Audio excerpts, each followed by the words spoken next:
Képzelie el a következő helyzetet. Hosszú hetekig gondozta a magokat. Minden reggel ellenőrizte a fényűt a nedveszeget. Ez ma reggel, amikor odalép az ablakpárkánihoz, a feltve orzott paradicsom és paprika palantáj dolve, eletelenül fekszenek a szerepperemen. Mintha valaki éjszaka elvakta volna a sárukat. Ismeros ez a szívbe markoló érzés. A legtöbb hobbikertész ilyenkor azonnal a vizeszkanáért nyúl. Vagi kecekbe szeten a kukába dobja a hónapok munkáját. De álljunk meg egy pillanatra, mi van, ha azt mondom, hogy a palánták megmentésére szupán néhány órája maradt, de a megoldás sokkal egészszerűbb és lusztább, mint gondolná. Ebben a videóban lerántjuk a leplet arról, a szendes gyilkosról, Amelia föld alatt munkálkodik, és megmutatom azt a hihetetlenül egészszerű trükköt, amivel nem csak megállíthatja a pusztulást, de a nyáron háromszorosára növelheti a termést. Sokan azt hiszik, hogy a palánta nevelez nehéz fizikai munka és folyamatos stressz. De ma bebizonyítom önöknek az ellenkezőjét. Készen állnak arra, hogy leszámoljanak a mítosokkal. Írják meg kommentben, hány palántát veszítettek el eddig életük során, és vágjunk is bele. Ahhoz, hogy megértsük, miért is történik ez a tragédia a szerepekben, egy kicsit vissza kell mennünk az alapokhoz, a növények biológiájához. Amikor egy apró mag kicírazik, minden energiáját arra fordítja, hogy egy vékony, de annál fontosabb gyökerrendszert növeszen. Ez a gyökerrendszer az okismentóöve, ezen keresztül veszi fel a vizet és a tápanyagokat. Azonban van egy apró, fekete, ártalmatlannak tűnő rovar, a gyászszúnyog, vagy más neven tozeglégi, amely kifejezetten a nedves, meleg, tozeges talajt imádja. A kifejlett muszlicák magukban nem tesznek kárt a növényben, csak röpködnek és idegesítenek minket a lakásban. A valódi horror a felszín alatt zajlik. Ezek a rovarok petéket raknak a nedves földbe, amelyekből apró, átlátszó lárvák kelnek ki, és ezek a lárvák mindig éhesek. Számukra ami feltve orzott paprika és paradicsom palántáink szenge gyökere felér egy Michelin csillagos lakomával. Ha nem avatkozunk be, a lárvák só serint lelegelik a gyökereket, a növény pedig támas és tápanyag nélkül egészszerűen eldől. Ezt a jelenséget gyakran összekeverik a gombász palántadolesszel, ami egy másik probléma, de ma a rovarok elleni okos és lusta védekezésre fókuszálunk. Kezdjük rögtön az első és talán legfontosabb lépéssel, a korai felismeréssel. Az okoskertés nem akkor szelekszik, amikor már a földön hever a növény, hanem amikor a legelső, rejtett jelek megmutatkoznak. Sokan abban a tévhitben élnek, hogy a növény csak akkor beteg, ha már szárgul vagilankát. De figyeljék meg a paradicsom palánták leveleit. Mielőtt a növény eldőlne, a levelek elvezítik azt a gyönyörű, egész fényüket. Egy fajta mat, sürkés árnyalatot vesnek fel, és pontosan olyan, mint amikor egy ember belázaszodik, és az arca szabaddá válik. A növény próbálja jelezni, hogy odalent, a sötétben valami nagyon nincs rendben. A lárvák elkezdték a lakmározást, és a gyökerek már nem tudnak elegendő nedvességet pumpálni a levelekbe. Ha ilyenkor figyelmesek vagyunk, és észrevesszük az apró, fekete, röpködő pontokat a szerepek felett, azonnal tudhatjuk, hogy az ellenség már bevette a várat. Az óraketjeg és sosérint csak óráink vannak hátra, mielőtt a karoszodás visszafordíthatatlanná válik. De ne essünk pánikba, mert a megoldás nem az, hogy azonnal kapkodni kezdünk, hanem az, hogy taktikát váltunk. És itt jön el a pillanat, hogy leszámoljunk a palántaneveles egyik legnagyobb és legkárosabb mítosával. Mi a hobbikertész első ösztönös reakciója, ha meglát egy kókadozó növényit? Természetesen az, hogy azonnal ad neki meg egy kis vizet. Azt gondoljuk, segényike biztosan somjas. De vajon mi történik a valóságban? Ha a lankadást a gyászszúnyog lárvái okozzák, a gyökerek már amúgy is szerültek. A felesleges víz nem tud felszívódni. Ehelyett a szerep alján megreked, a talaj pedig oxigénmentes, buszös mokszárra változik. Ez nem hogy megmentené a növényit, hanem egyenesen felgyorsítja a pusztulását. Olyan ez, mintha valaki fuldokolna, ez mi meg egi vödörvizet öntenek a fejére. Ráadásul a gyászszúnyogok egyenesen imádják a túlnedveszített, poshat talajt. Minél vizesebb a föld, annál gyorsabban szaporodnak, és annál több petet raknak. Az okos kertes tudja, hogy a kevesebb néha több. A túlöntözés a lusta kertéskedés legnagyobb ellensége, mert egyetlen rossz mozdulattal több hetes munkát és a nyári paradicsom-termést éjszakukába küldhetjük. Tehát az Aranisabali tegye le az öntözőkannát, és vizsgálja meg a talajt. Ahhoz, hogy hatékonyan harkoljunk, ismernünk kell az ellenség anatómiáját és viselkedését. Sokszor hallom, hogy a gazdák megpróbálják pustakézzel levadásni a kifejlett repülőszúnyogokat. Órákat töltenek azzal, hogy capkodnak a levegőben, mint valami furcsa táncot lejtve a napaliban. De ez teljesen felesleges energiapazarlás. A repülőrovar ugyanis már nem eszik. Az egyetlen célja az életben, hogy paraszodjon, és peteket rakjon a mi drága palanta földünkbe. Egyetlen noszténi képes több 100 petet lerakni a nedves felszínre. És ebből a sok 100 petéből mindössze néhány nap alatt kikelnek a lárvák. A probléma gyökere tehát nem a levegőben van, hanem a földben. Képzeljék el ezeket a lárvákat úgy, mint apró, átlátszó, fekete-fejű mikroskopikus láncfúréseket, amelyek éjjel-nappal dolgoznak.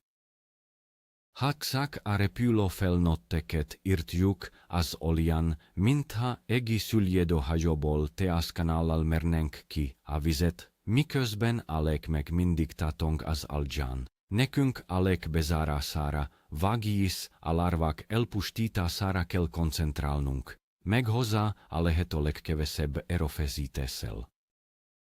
Nézzük meg közelebbről, hogyan is zajlik le ez a rejtett pusztítás a paprika és paradicsom esetében. Ezeknek a növényeknek a fiatalkori gyökérzete rendkívül finom, tele van apró, mikroskopikus gyökérzörökkel. Ezek a sorok felelősek a víz és a tápanyagok felszívásáért. A gyászszúnyog lárvája, mivel apró és puha testű, nem tud megbirkózni egy öreg, faszodott gyökérrel. Ezért veszi célba a legfiatalabb, legszengébb palantákat. Szépen lassan, módszeresen lerágják ezeket az apró gyökérsorokat. A növényi úgy érzi, hogy kisárat hiába áll a nedves földben. Olyan ez, mintha egy üveg hideg limonádét adnának valakinek a szivatagban, de a szívósal tele lenne apró lyukakkal. Bármennyire is szívja, a foliadék sosem jut el hozzá. Ahogy a lárvák haladnak előre, és átrágják a foglyokeret is, a növény elveszíti fizikai stabilitását, és ekkor következik be az, amit mindannyian retegünk látni. A palanta egészszerűen eltörik a talaj szintjénél, és eldől.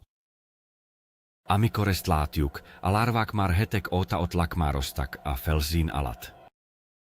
Sokan kérdezik tőlem, miért pont a paprika és a paradicsom eszik áldozatul a leggyakrabban. Miért nem a gyomok, vagy más ellenállóbb növények, ennek nagyon egészszerű oka van. A paprika és a paradicsom trópusi, subtrópusi eredetű növények. A magok csirázásához és a kis palanták fejlődéséhez magas paratartalomra és melegre van szükségük. Pontosan ezek azok a körülmények, amiket egy panelház ablakában vagy egy futott üvegházban megteremtünk számukra, de van egy bökenő. Ezek az ideális körülmények pontosan megegyeznek a gyászszúnyogok paradicsomi almaival. Készítettünk egy tökéletes inkubátort a kártevok számára, ráadásul a modern, boltban kapható palantaföldek gyakran rengeteg tozeget tartalmaznak, ami kiválóan tartja a nedvességet és vonzza a rovarokat. Olyan ez, mint egy ingyenes, korlátlan svédastálos vakszorát kínálnánk nekik futott sátorban. Ezért az okos kertesnek már a föld kiválasztásánál és a környezet kialakításánál reszen kell lenni, hogy ne hozzon létre akaratlanul is egy kártevo tenyéstő állomást.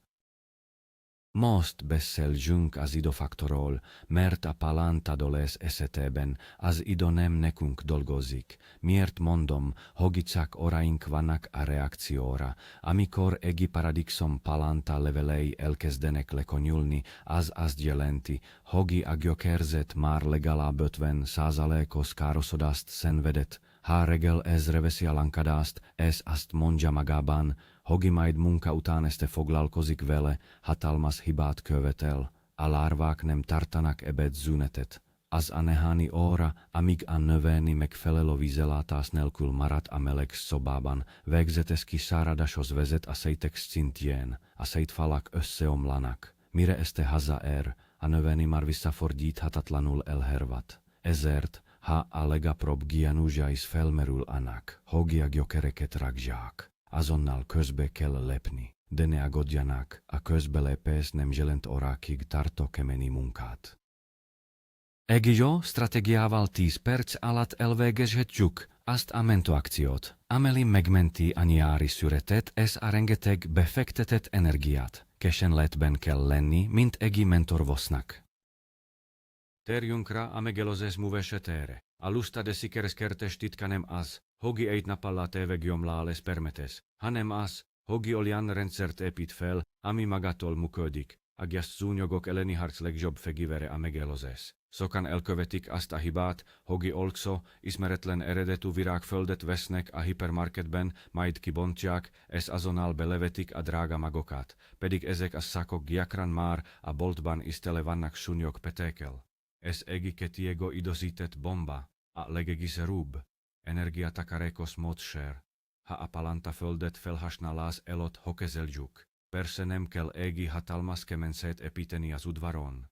Elegendo, ha a földet égi régi tepsibe terítjük, ezt betesszük a sütőben 80-90 fokra, körülbelül 30 percre. Ez az egyszerű, passzív folyamat elpusztítja az összes megbugyó petét, lárvát és gombasporát, amíg a föld szül, mi nyugodtan megihatunk égi kávét. Nincs fizikai munka, nincs vegyszer, mégis steril, tiszta ágial indítsuk útnak a palántainkat. Ez az igazi okos kertéskedés alapja. Van egy másik hatalmas mítos is a talajfertőtlenítésel kapcsolatban, amit muszáj eloszlatnunk. Nehányan azt hiszik, hogy ha a földet betesik a fagyasztóba, az megoldja a problémát. Gondoljunk csak bele logikusan, a gyászszúnyogok a természetben is túlélik a téli fagyokat, egyszerűen mélyebbre húzódnak, vagi a petéik fagyáló állapotba kerülnek. A -18 fok a mélyhűtőben gyakran nem elegendő ahhoz, hogy 100%-osan elpusztítsa oket. Ráadásul napokig foglalja a helyet a fagyasztóban a húszok elől. A hokezelés sokkal drastikusabb és biztosabb megoldás. De mi van akkor, ha már elültettük a magokat, és kifelejtettük a fertőtlenítést? Ilyenkor lép színre a mi semélyes radarrendszerünk, ami nem más, mint a sárga ragacsoszlap. Ez a fileres kis eszköz a lustakertés legjobb barátja. Ha beszúrunk néhány ilyet a szerepek mellé, azonnal látni fogjuk, ha megjelennek az elszórepülő muszlicák. A sárga sín valósággal megbabonásza oket. Nem is kell folyamatosan vizslatnunk a földet. Elég, ha naponta rávetünk egy pillantást a ragacsoszlapra. Ha feltűnik rajta egy kis fekete pont, tudjuk, hogy akcióba kell lépni.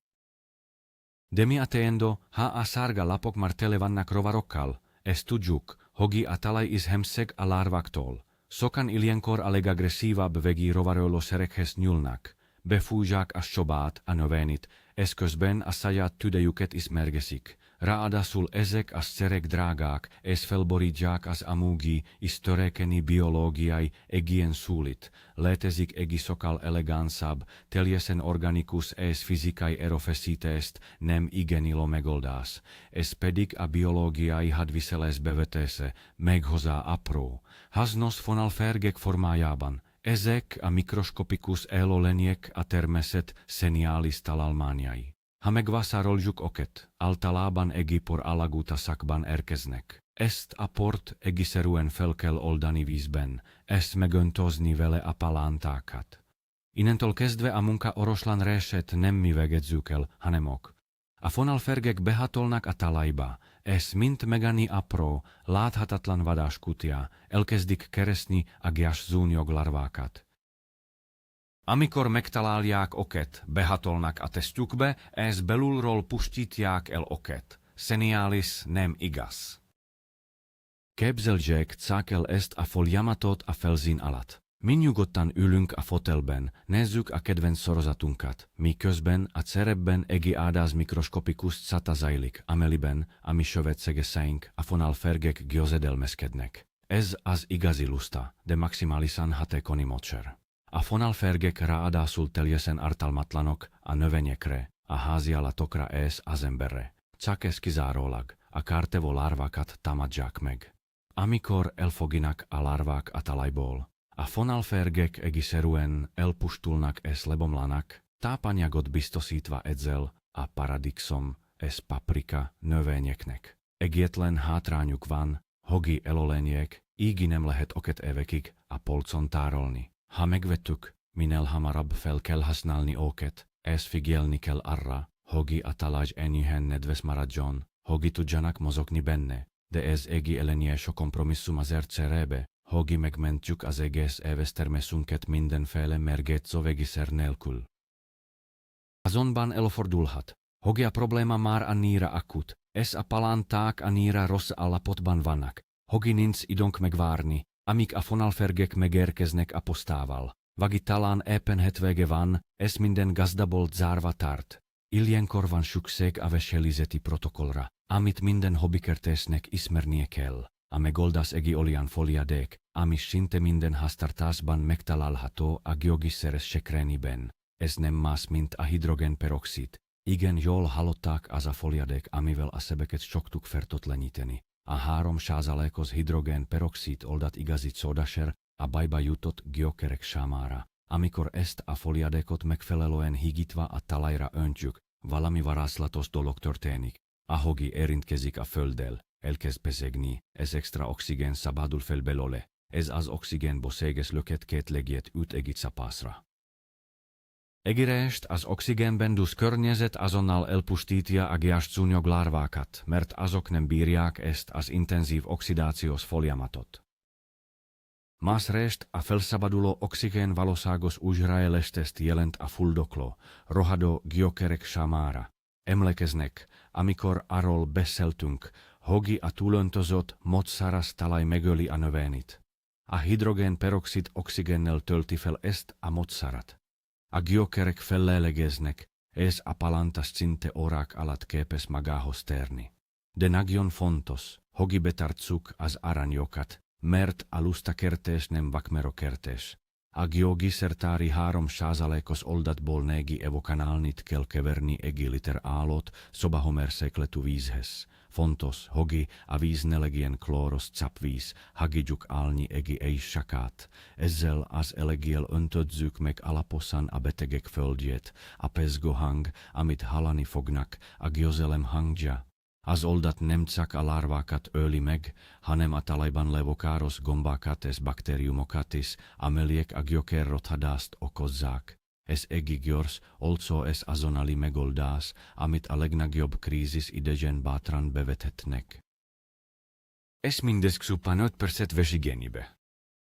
De mi a helyzet azokkal az interneten keringó, jól hangzó házi praktikákkal, mint például a fahely használata. Sokan eskusnek rá, hogiha a talajfelszínet megszórják orölt fahelyjal, a távol tartja a szúnyogokat. Legyünk őszinték, és romboljuk le ezt a mítost is. Bár a fahelynak valóban van egy enyhe gombáoló hatása, ami segíthet megelozni a penezedést a talajfelszínen, a giaszúnyog larvait egyáltalán nem érdekli. Oklent, amelyben lakmaroznak, ahol a fahely illata nem ér el. Egy vastag réteg fahely a talajon ráadásul meggátolhatja is a víz elpárolgását, ami megint kszak a nedves, posat közeget segíti elő. Ne pazaroljuk az energiánkat és a fűszereinket olyan féligaságokra, amelyek nem nyújtanak valódi védelmet. Az okos kerteskedés lényege, hogy csak olyan módszereket alkalmazunk, amelyeknek tudományos vagy legalábbis eros gyakorlati alapja van.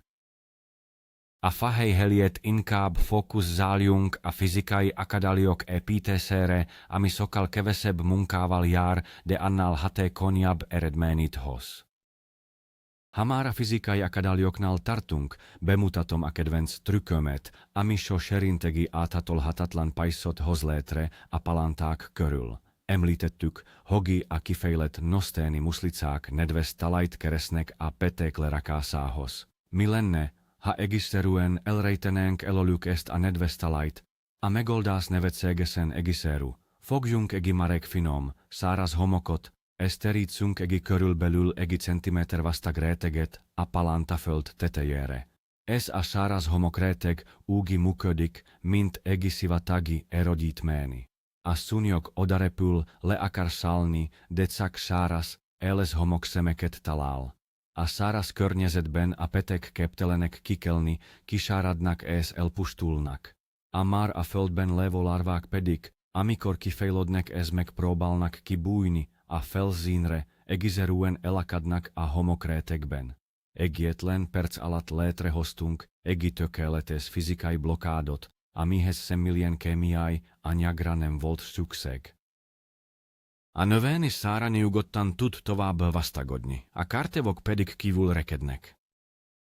Hogi a homokréteg stratégiája tökéletesen működjön, ez lusta kertesként a legkevesebbet kelljen öntöznünk, változtatnunk kell a víz után potlásának módján.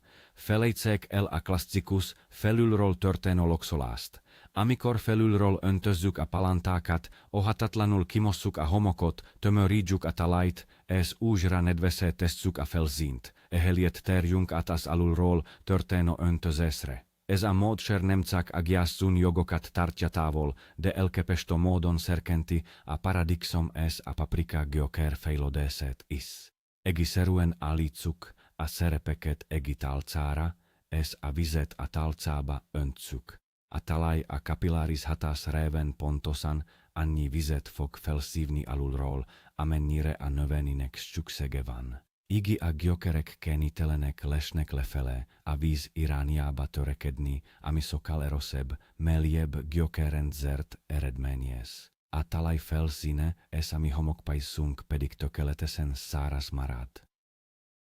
Két léget ütünk egi csapásra, és sokkal kevesebb időt töltünk el a felesleges lokszolgatással.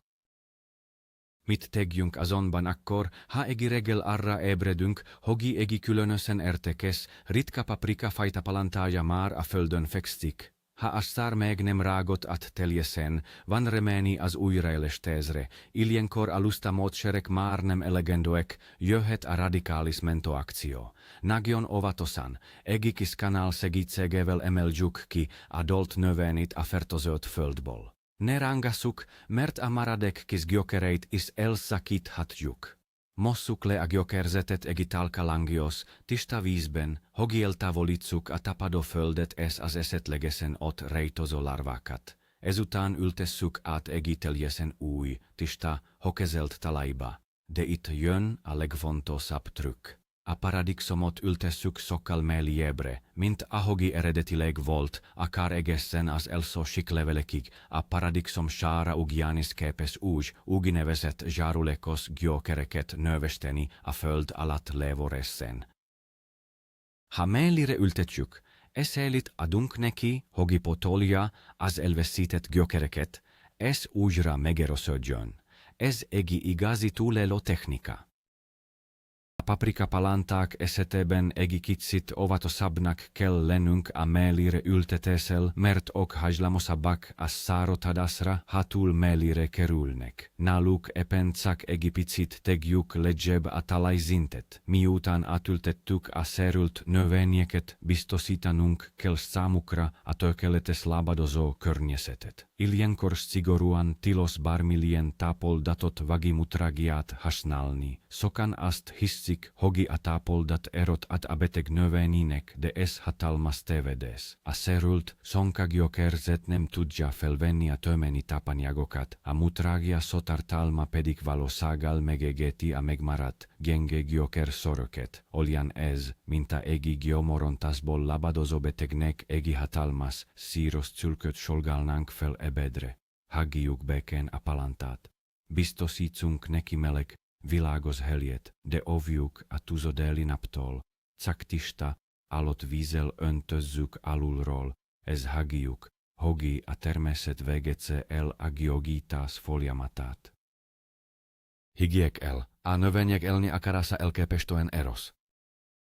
Ahhoz, hogi az új gyökerképződést mégis támogassuk anélkül, hogi szokolnánk a növényit, bevethetünk egiteljesen természetes, szelíd codasert a fúzfakerek kivonatot. A fúzfakerge természetes salicilsavat es gyökerezést szerkentő hormonokat tartalmaz. Ha van a közelben egi fúzfa, vágjunk le néhány fiatal veszcsot, daraboljuk fel, és aztassuk be vízbe 21 órára. Ezzel a természetes, szárgás színű fúzfa teával loksoljuk meg a frissen átültetett, lábadozó palántákat. Ez nem perseli meg a gyökereket, viszont olyan kémiai jeleket küld a növénynek, ami turbofokozatba kapcsolja a szétostódást és a gyökernövekedést. Ez ismét egi kiváló példája a lusta okoskerteskedésnek. A heljet, hogi drága, mesterséges gyökeresztető, porokat vennénk a boltban, egészszerűen felhasználjuk azt, amit a természet ingyen kínál nekünk.